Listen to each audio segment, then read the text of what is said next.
दोस्तों, शास्त्रों में कल के अवतार के बारे में कहा गया है कि जब कलयुग खत्म होगा और सतयुग का प्रारंभ होने वाला होगा, तब भगवान विष्णु कल की रूप में अवतरित होंगे। कल के अवतार को भगवान विष्णु का 10वां यानी अंतिम अवतार कहा गया है। आश्चर्य की बात है कि द्वापर युग में भगवान विष्णु केवल अपनी 16 कलाओं के साथ श्री कृष्ण के रूप में अवतरित हुए थे, जबकि कल के अवतार में वो 64 कलाओं के साथ अवतरित होंगे। इसलिए इन्हें निष्कलंक भगवान के नाम से भी जाना जाएगा। भगवान विष्णु का यह अवतार बहुत ही शक्तिशाली होगा। उनके इस अवतार को देखकर दुष्ट पापी लोग डर से कांपने लगेंगे। कलयुग के किसी भी आधुनिक हथियार का उन पर कोई प्रभाव नहीं पड़ेगा। कोई भी मानव उन्हें हरा नहीं पाएगा। इस अवतार में वो पापियों का सर्वनाश करके पृथ्वी पर पुनः धर्म की स्थापना करेंगे। मान्यता यह भी है कि भगवान कल्कि के अवतरण के साथ ही सतयुग का भी आरंभ हो जाएगा, क्योंकि उनके इस अवतार के साथ ही कलयुग की समाप्ति हो जाएगी। दोस्तों, कल के अवतार को लेकर, उनके स्वरूप, जन्म स्थान, उनके परिवार इत्यादि को लेकर बुद्धिजीवियों और धर्मशास्त्रों में बहुत मतभेद हैं।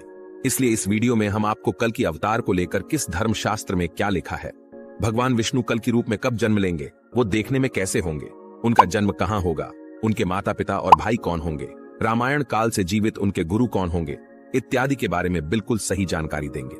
भागवत महापुराण में भगवान विष्णु के जितने भी अवतार आज तक हुए हैं और जितने अवतार भविष्य में होंगे, उन सब के बारे में विस्तार से बताया गया है।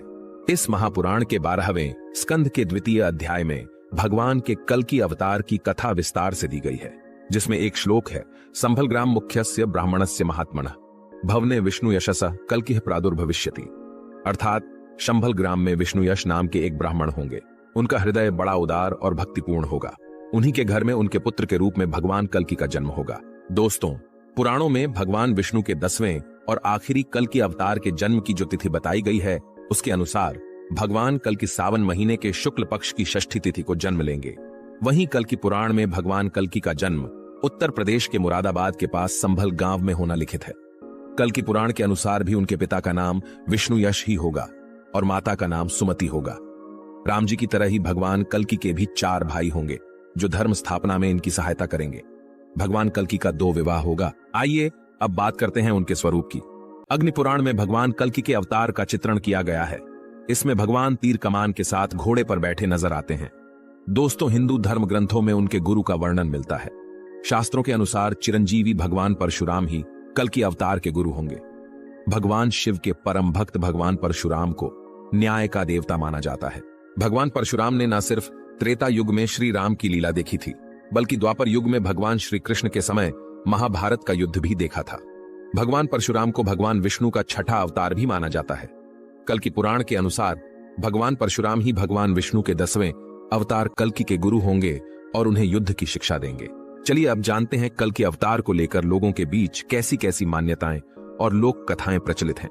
पुराणों में कल की अवतार होने की भविष्यवाणी कलयुग के अंतिम चरण में की गई है। अभी कलयुग का प्रथम चरण ही चल रहा है, लेकिन अभी से ही कल की अवतार के नाम पर पूजा पाठ और कर्मकांड शुरू हो चुके हैं। कुछ संगठनों का दावा है कि कल की अवतार के प्रकट होने का समय नजदीक आ गया है और कुछ का दावा है कि कल की अवतार हो चुका है। वर्तमान में भगवान कल्कि के नाम पर उत्तर प्रदेश में संभल ग्राम में एक मंदिर बना है। उनके नाम पर दिल्ली आदि जगहों में पुस्तक आदि साहित्य सामग्री का विकास कर प्रचार प्रसार किया जा रहा है। उनके नाम की आरती, चालीसा, पुराण आदि मिलते हैं। उत्तर प्रदेश में सक्रिय कल की वाटिका नामक संगठन का दावा है कि कल की अवतार के प्रकट होने का समय नजदीक आ गया है। उनकी महाशक्तियां भक्तों की रक्षा के लिए इस जगत में चारों ओर फैल चुकी हैं। इसका तार्किक आधार यह है कि अवतार किसी समय सीमा में नहीं बंधा होता। इसके बारे में कुछ अन्य पुराणों और बौद्ध काल के कवियों की कविता में ऐसा गुणगान मिलता है कि कल की अवतार हो चुका है। वायु पुराण के अनुसार कल की अवतार कलयुग के चरमोत्कर्ष पर जन्म लेंगे। इसमें भगवान विष्णु की प्रशंसा करते हुए दत्तात्रेय, व्यास और कल्कि को भगवान विष्णु के ही अवतार कहे गए हैं। मत्स्य पुराण के द्वापर और कलयुग के वर्णन में कल्कि के होने का उल्लेख मिलता है। बंगाली कवि जयदेव और चंडीदास के अनुसार भी कल की अवतार की घटना हो चुकी है, अतः कल्कि एक ऐतिहासिक व्यक्तित्व हो सकते हैं। जैन पुराणों में एक कल्कि नामक भारतीय सम्राट का भी वर्णन मिलता है। जैन विद्वान गुणभद्र 9वीं शताब्दी के उत्तरार्ध में लिखते हैं कि कल्किराज का जन्म महावीर के निर्वाण के 1000 वर्ष बाद हुआ।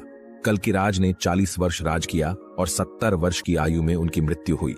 पौराणिक मान्यता के अनुसार कलयुग की आयु 4,32,000 वर्ष है, जिसे 4 चरणों में बांटा गया है और अभी कलयुग अपने प्रथम चरण में ही है। कलयुग का प्रारंभ 3102 ईसा पूर्व हुआ था, जब ये पांचों ग्रह मंगल, बुध, शुक्र, बृहस्पति और शनि मेष राशि 0 डिग्री पर आ गए थे। इसका मतलब 2024 की गणना अनुसार 3102 के साथ अगर 2024 जोड़े तो 5126 वर्ष कलयुग के बीत चुके हैं और 4,26,881 वर्ष अभी बाकी हैं, जबकि लोग अभी से ही कल की पूजा, आरती और प्रार्थनाएं शुरू कर दिए हैं। पौराणिक मान्यता के अनुसार अभी कलयुग का कुछ ही समय बीता है, इसलिए अभी इस अवतार के होने में काफी समय है। अभी तो हम केवल इंतजार ही कर सकते हैं कि कब भगवान कल की इस धरा के उत्थान के लिए जन्म लेंगे, और जब जन्म लेंगे तब तक हम लोग मृत्युलोक से जा चुके होंगे। ऐसे ही फैक्ट्स में इंटरेस्टेड हैं तो हमें जल्दी सब्सक्राइब कर लें